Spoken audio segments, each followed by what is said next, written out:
Imagine the earliest humans wandering across vast landscapes thousands of years ago. Small groups moving with the rhythm of nature, guided not by laws or ceremonies, but by survival and instinct. In that distant world, long before cities and civilizations, human relationships were fluid, flexible, and shaped entirely by the demands of life.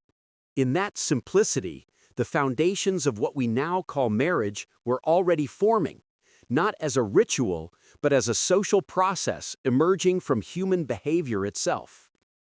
To understand how marriage evolved, one must think like a sociologist, observing human groups, their struggles, and their ways of organizing life. Marriage is not a biological event. It is a social construction. It is shaped by environment, economy, power, lineage, and culture. And this is why its earliest forms looked nothing like the symbolic institution we know today. In humanity's earliest stage, relationships were shaped by group living. Men and women cooperated because cooperation increased survival. Children needed long care, so bonds formed naturally around those who parented together. These early bonds were the first sketches of marriage. There were no vows, no ceremonies, and no permanent promises. A man and a woman staying together, sharing food, supporting each other, these behaviors were observed by the group. This social recognition became the earliest form of marriage. Early human societies varied widely.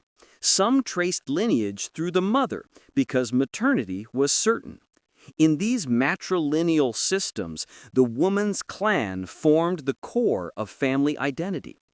Other societies shifted toward paternal lines only when economic or environmental pressures made the father's role more central. This transition is one of the biggest sociological changes in the history of marriage.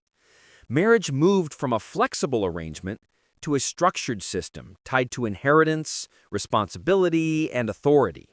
As tools improved and populations grew, societies became more stable.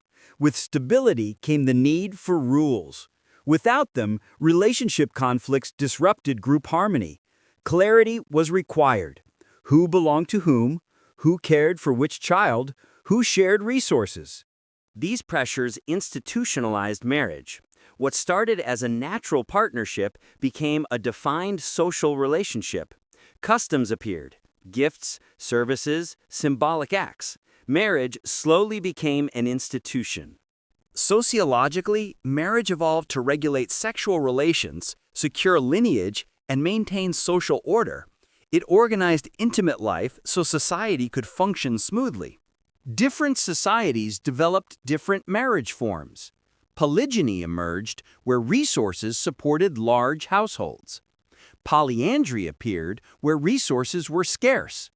Some communities allowed temporary unions. Others allowed serial partnerships.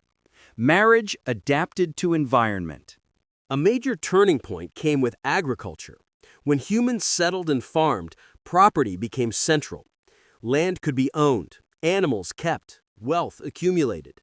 Suddenly, inheritance mattered. Marriage now had to secure legitimate heirs. This made fatherhood socially important and brought rules restricting women's sexual freedom, not due to morality, but economics. Property shapes marriage more strongly than emotion. Bride wealth and dowry systems also emerged. The groom's family sometimes paid for losing the bride's labor. The bride's family sometimes provided wealth to support her new household. These were structured responses to social and economic conditions. Marriage became tied to moral expectations. Societies regulated sexual behavior, demanded fidelity, and punished violations. Marriage expressed cultural values about duty, loyalty, and honor.